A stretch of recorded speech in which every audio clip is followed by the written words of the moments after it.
പെട്ടെന്ന് നമ്മൾ ഇംപ്ലിമെന്റ് ചെയ്യേണ്ടതും ചർച്ച ചെയ്യേണ്ടതുമായ കാര്യങ്ങൾ. അതിലൊന്നാണ് ഡ്രഗ് അബ്യൂസിന്റെ വിഷയം, ആൽക്കഹോളിസത്തിന്റെ വിഷയം. പൂർണ്ണമായും നിരോധിക്കാനും കടുപ്പമേറിയ നിയമങ്ങൾ കൊണ്ടുവരാനും കഴിയണം. വലിയൊരു പരിധിവരെ അതൊന്ന് കർട്ടൈൽ ചെയ്യാൻ അതുകൊണ്ട് പറ്റും. രണ്ട് ശുചിമുറികൾ, ശൗചാലയങ്ങൾ അടക്കമുള്ള വളരെ കൺസ്ട്രക്റ്റീവ് ഫീഡ്ബാക്ക് ഉണ്ട്. ആ കാര്യങ്ങളുമായി മുമ്പോട്ട് പോകാൻ കഴിയണം. ഇവിടെയാണ് നമ്മളൊരു ബ്ലെയിം ഗെയിമിലേക്കും പരസ്പരം പഴിചാരലിനും അർത്ഥമില്ല. ഞാനും റജി ലൂക്കോസ് സാറും എല്ലാ വിഷയത്തിലും പരസ്പര വിരുദ്ധ അഭിപ്രായമുള്ളവരാണ്. പക്ഷേ ഈ വിഷയത്തിൽ അദ്ദേഹത്തെ ചാടി ആക്രമിച്ചല്ല നമ്മൾ മുമ്പോട്ട് പോകേണ്ടത്. പകരം എല്ലാ കക്ഷികളും ഇടത് വലതുപക്ഷ ഭേദമന്യേ ഒരുമിച്ച് നിന്ന് ഇത് സ്ലോ ആയിട്ട് മാത്രമേ നമുക്ക് ഇവിടെ ഇന്റർവെൻഷൻ പോസിബിൾ ആകൂ. കാര്യം ഇതൊരു ക്യാപിറ്റലിസ്റ്റിക് ഇൻഡസ്ട്രിയാണ്. നമ്മുടെ സിനിമാ മേഖല എന്ന് പറയുന്നത് ഗവൺമെന്റോ മിക്സഡ് എക്കോണമിയോ സോഷ്യലിസ്റ്റ് എക്കോണമിയോ ഒന്നും അല്ല. ഇതൊരു ക്യാപിറ്റൽ ഇന്റൻസീവായ ഇൻവെസ്റ്റർ സെന്റിമെന്റ്സിന് പ്രാധാന്യമുള്ള എക്കോണമിയാണ്. അവിടെ വളരെ സൂക്ഷിച്ചു മാത്രമേ ഇന്റർവീൻ ചെയ്യാൻ കഴിയൂ. ഇടത് സർക്കാർ വളരെ അവധാനതയോടെയാണ് പോയത്.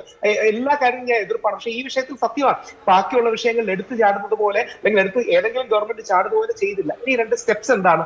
നമുക്ക് നല്ല നയങ്ങൾ വേണം, നല്ല നടപടി വേണം, നിലപാട് വേണം, നിയമനിർമ്മാണം.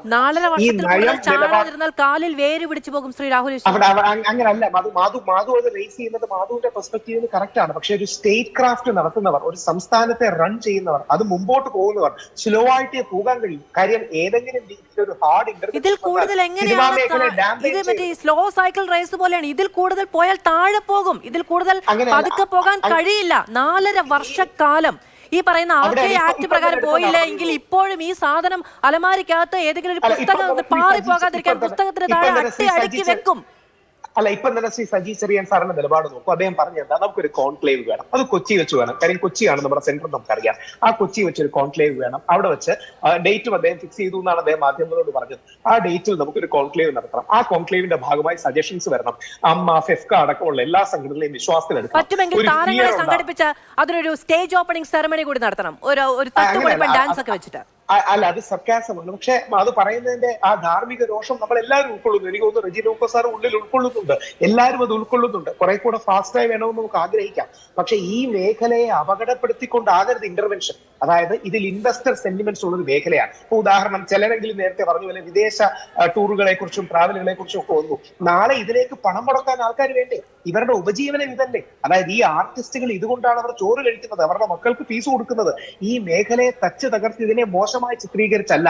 മലയാള സിനിമ പലപ്പോഴും ഒരു കുടുംബം പോലെയാണ്. പക്ഷേ എല്ലാ കുടുംബങ്ങളിലും പ്രശ്നമുള്ളതുപോലെ ഈ മേഖലയിൽ ചില പുഴുക്കുത്തുകൾ വന്നിട്ടുണ്ട്, ചില മലീമസമായ കാര്യങ്ങൾ വന്നിട്ടുണ്ട്, ഇരുമ്പ് തുരുമ്പിക്കുന്നത് പോലെ വന്നിട്ടുണ്ട്. ശ്രീമതി അല്ലെങ്കിൽ പാർവതി തിരുവോത്തും ഭാഗ്യലക്ഷ്മി ചേച്ചിയും ഒക്കെ ഇതിനുവേണ്ടി പോരാടി അവരുടെ സ്വയം അവസരങ്ങൾ കളഞ്ഞവരാണ്. അപ്പം അവസരങ്ങൾ ഉണ്ടാകണം, അതോടൊപ്പം ചൂഷണം ഉണ്ടാകുകയും ചെയ്യരുത്. ഇതൊരു സർജിക്കൽ ബാലൻസോടെ മസ്തിഷ്കത്തിൽ ശസ്ത്രക്രിയ ചെയ്യുന്ന സൂക്ഷ്മതയോടുകൂടി ഗവൺമെന്റ് ചെയ്യണം. അതുകൊണ്ട് നമുക്ക് ചെയ്യേണ്ട എന്താ? ഗവൺമെന്റിനെ സപ്പോർട്ട് ചെയ്യണം. ഒരു വരി കൂടെ പറഞ്ഞ് അവസാനിപ്പിക്കാം. യൂത്ത് കോൺഗ്രസുകാർ അടക്കം പറഞ്ഞ നിലപാടുകൾ ടിവിയിൽ നിന്ന് കേട്ടത് വളരെ അപക്വമാണ്. കേസിന്റെ പുറകെ പോകരുത്, അതൊരു പരാതി പ്രളയം ഉണ്ടാക്കും. ആവശ്യമില്ലാത്ത രീതിയിൽ പുഷ് ബാക്ക് ഉണ്ടാകും. ആൾക്കാർക്ക് സഹകരണം ഉണ്ടാവില്ല. 10 വർഷമോ 15 വർഷമോ മുമ്പ് നടന്നു എന്ന് പറഞ്ഞ കേസുകൾ വീണ്ടും കുത്തിപ്പൊക്കി കൊണ്ടുവന്നാൽ അതിനെതിരെ പ്രതിരോധം തീർക്കാൻ ആൾക്കാർ വരും. അങ്ങനെയല്ല. Positive, forward looking, solution centric ആയിട്ടുള്ള ഒരു നീക്കം ഉണ്ടായില്ലെങ്കിൽ ഹേമ കമ്മിറ്റി റിപ്പോർട്ട് കൊണ്ട് ഉണ്ടാകുന്ന ഗുണങ്ങൾ ഉണ്ടാവില്ല. ആ ഗുണങ്ങൾക്ക് വേണ്ടിയാകണം നമ്മുടെ മാധ്യമങ്ങൾ ശബ്ദമുയർത്തേണ്ടത്. ശരി, ആ ഗുണങ്ങൾ ഉണ്ടാകണം എന്നുള്ളത് തന്നെയാണ് നമ്മൾ എല്ലാവരും വിചാരിക്കുന്നത്. പക്ഷേ ഇത്രയധികം ബാക്ക്ഗ്രൗണ്ട് വിശദീകരിച്ചതിന് ശേഷം ഇതിലെ അക്കമിട്ട് പറഞ്ഞിരിക്കുന്ന ശുപാർശകളുണ്ടല്ലോ, അതിലൊന്നുപോലും നടപ്പിലാക്കപ്പെട്ടിട്ടില്ല.